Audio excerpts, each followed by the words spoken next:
Growing your own usually means moving to the country, plowing the fields, cultivating the crops, harvesting the bounty for your table. But these days, more people are turning to their own backyards to create urban farms. One Southern California family is at the forefront of that movement.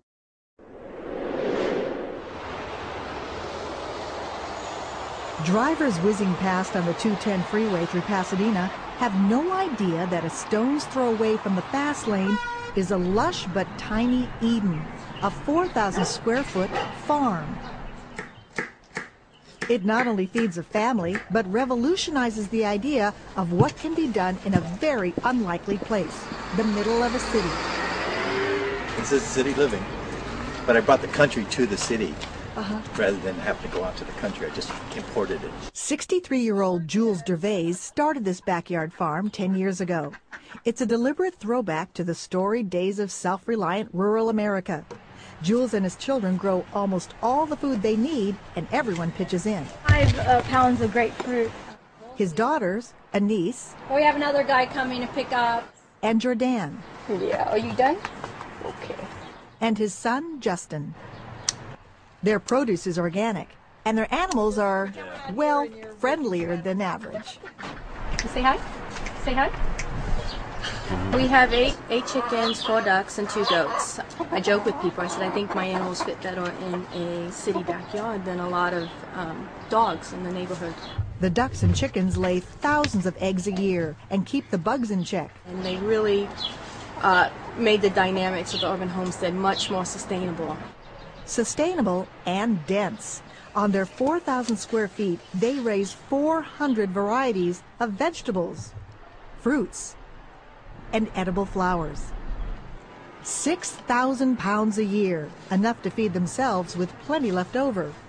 And with the current passion at high-end restaurants for local, pesticide-free produce, chefs are literally beating a path to their door. Hi, how Hello, you doing? good. How are you doing? So we have your order for today. Oh, wonderful. And then I'll get your sorrel here. Stuff is really good. So what are you going to do with the sorrel? I'm going to use it to make a really nice relish with cucumber for a salmon dish. The family makes about $20,000 a year from their front porch sales. They use it to buy the crops they can't grow, like wheat, rice, and oats. I would say at the beginning, I didn't really believe I could do it. I had some doubts because I kept thinking this place is too small. There's no way that we're going to be able to feed ourselves. Plus, I never thought we could even grow the vegetables for the market. So how did this experiment in independent living begin? It all began 10 years ago when Jules bought some taco shells for dinner. He learned too late that the shells were being recalled because they had been made by mistake with genetically modified corn. When I thought about putting this food in my children's mouth, and they were depending on me to give them good stuff. I mean, they'll take whatever any child would take what a parent hands them. They'll say it comes from my mom or dad, and I couldn't afford to be in that position of giving them bad stuff. Now, a decade later, this radical foodie has succeeded in going off the grid. He calls his lifestyle the path to freedom. And what did the family think of that whole approach? They thought it was strange. They thought it was. My daughter wouldn't come out of the front yard and visit with her friends because they said, "What's up with your dad?" They wanted to know what was going on because I was making some radical changes here. The Dervais have no ugly commute. They avoid office politics and will never get fired. But their jobs are way more than 9 to 5. I need all the help I can get, and it's my family that, like in the old days, the farmer's family made the difference. Jordan takes care of the animals. A joke for them, we call them pet organic composting machines. Justin is in charge of making sure they get the most out of every square foot of soil. And sometimes the results are extraordinary. You actually grew this? Yeah, it's like a little pumpkin, but it's very long. Just slightly. Slightly. He's also the beekeeper. Oh my gosh, that's the first time I've ever done straight from the honeycomb. Jules prides himself on his gourmet compost. Yummy, yummy. Only worms could love Could love this. rotten stuff. A niece is in charge of cooking the vegetarian meals. All homegrown, strawberries and edible flowers and salad and beets and carrots. and the canning. We got grape leaves, pickles, beans, and pickled peppers to all sorts of jams, tomato sauce. And the menu? That depends on what's in season. What happens when something's out of season? We just don't eat it. You're out of luck. It's out of season. There are no microwave ovens in this kitchen, and no Cuisinarts either. We have, gizmos, but they're just hand-powered. What little electricity they use is generated by these solar panels. How much is your electricity bill? Well, it's running about the high as $12 a month. $12 a month for everything here. Yeah. They spend even less on gas. This is their biodiesel brewing station. So this is just used grease from restaurants. Yeah, they use it to fry onion rings, french fries, anything you would fry. And you get it free? Yeah, free and delivered on our doorstep. The gasoline station is self-serve. It hasn't always been easy. Justin remembers the year that frost wiped out a crop. Another year it was a destructive insect.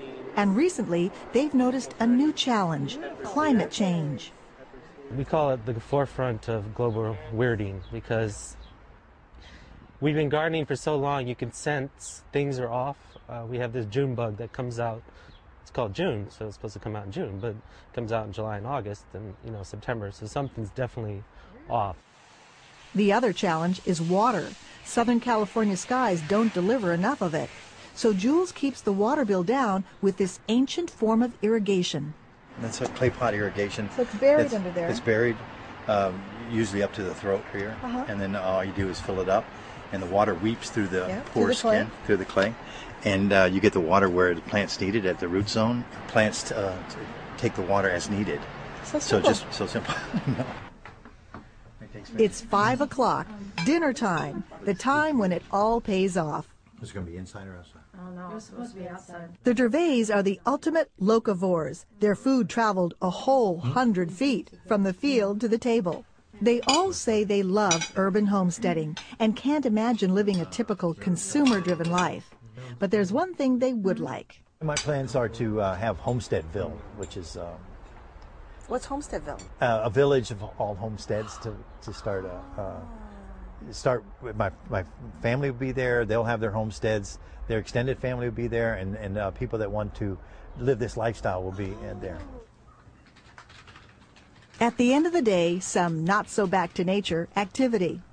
Visits to their websites have grown dramatically. They get about 6 million hits a month from others interested in this grow-it-yourself revolution. Growing food yourself is a dangerous act because you're in danger of becoming free. We're all in the same boat, on the same planet, and there are people now asking deep questions about the future of the planet, and they're willing to do this. They're willing to take a risk. It's a risk that has paid off for Jules and is blazing a trail for others.